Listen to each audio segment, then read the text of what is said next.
नमस्कार दोस्तों, स्वागत है आप सभी का हमारे YouTube चैनल सक्सेस पॉइंट में। आज हम भारतीय इतिहास के कुछ महत्वपूर्ण प्रश्नों को हल करेंगे। तो चलिए पहला प्रश्न देखते हैं। बाबर की पुत्री का क्या नाम था? गुलबदन बेगम, अमीना ही, मुस्तफ़ा नी, इनमें से कोई नहीं। तो इसका सही आंसर होगा गुलबदन बेगम। अगला प्रश्न देखते हैं। कौन से विजय के बाद बाबर ने बादशाह की उपाधि धारण की थी? काबुल की विजय, पानीपत की विजय, घाघरा की विजय, इनमें से कोई नहीं। तो इसका सही आंसर होगा काबुल की विजय। बादशाहनामा के लेखक कौन हैं? अब्दुल हमीद लाहौरी, उस्ताद अली, ब्रूस दिलबर। तो इसका सही आंसर होगा अब्दुल हमीद लाहौरी। चौथा प्रश्न है। बाबर के काबुल में चांदी का सिक्का किस नाम से चलवाया था? तो शाहरुख, बाबरी, माहम, इनमें से कोई नहीं। तो इसका सही आंसर होगा शाहरुख। अगला प्रश्न देखते हैं। काबुल की गरीबी हमारे लिए नहीं है, यह वाक्य किसने कहा था? बाबर, उस्ताद अली, उमर शेख, हुमायूं। तो किसने कहा था? बाबर ने कहा था। आइए छठवां प्रश्न देखते हैं। बाबर कितने सिक्के चलवाया था? 1, 2, 3, 4। तो कितने चलवाया था? 2 सिक्के चलवाया था। सातवां प्रश्न देखते हैं।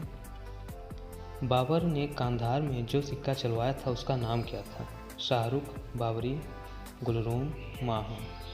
तो इसका सही आंसर होगा बाबरी। अगला प्रश्न देखते हैं, आठवां। भारत में सबसे पहले तोप का प्रयोग किसने किया था? हुमायूं, बाबर, अकबर, शाहजहां। इसका सही आंसर होगा बाबर। अगला प्रश्न क्या है?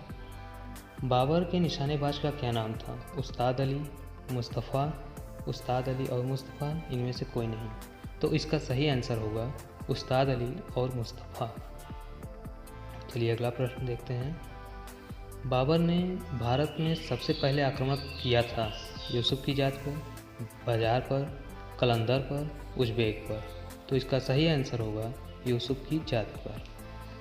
अगला प्रश्न है। बाबर ने किस युद्ध के बाद अपना नाम बदलकर बाबर रख लिया था? पानीपत का प्रथम युद्ध, घाघरा का युद्ध, खानवा का युद्ध, चंदेरी का युद्ध। तो इसका सही आंसर होगा पानीपत का प्रथम युद्ध। अब आपको ये बताना है कि बाबर का इसका पहले नाम क्या था। कमेंट बॉक्स में बता दीजिएगा। चलिए अगला प्रश्न देखते हैं। मेरे पिता की मृत्यु किसी बीमारी से नहीं बल्कि विष देकर हुई थी, यह वाक्य किसने कहा था? गुलबदन बेगम, हुमायूं, अकबर, बाबर। तो इसका सही आंसर होगा गुलबदन बेगम। आइए देखते हैं 13वां प्रश्न।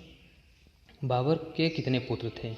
1, 2, 3, 4। तो इसका सही आंसर होगा 4। चलिए अगला प्रश्न देखते हैं। बाबर को अपनी उदारता के लिए कौन सी उपाधि दी गई थी? कलंदर की उपाधि, बादशाह की उपाधि, जहां की उपाधि, या इनमें से कोई नहीं। तो इसका सही आंसर होगा कलंदर की उपाधि। चलिए अगला प्रश्न देखते हैं। बाबर ने किस युद्ध के बाद गाजी की उपाधि धारण की थी? पानीपत का युद्ध, खानवा का युद्ध, घाघरा का युद्ध, चंदेरी का युद्ध। तो इसमें से इसका सही आंसर होगा खानवा का युद्ध। प्रारंभ में बाबर के शव को कहाँ दफनाया गया था? आगरा के आराम बाग, काबुल, लाहौर, इनमें से कोई नहीं।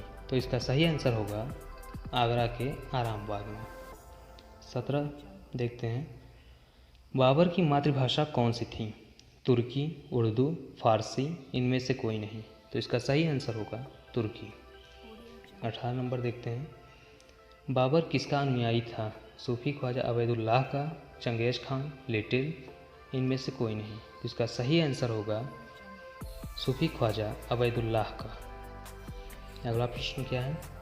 बाबर का उत्तराधिकारी कौन था? हुमायूं, कामरान, मुस्तफ़ा, इनमें से कोई नहीं। तो इसका सही आंसर होगा हुमायूं। आइए देखते हैं 20 नंबर का। बाबर के शासनकाल कब से कब तक था? बाबर का जो शासनकाल था वो कब से कब तक था? 1526 से 1530, 1519 से 1536, 1513 से 1532 या 1525 से 1531। तो इसका सही आंसर होगा 1526 से 1530।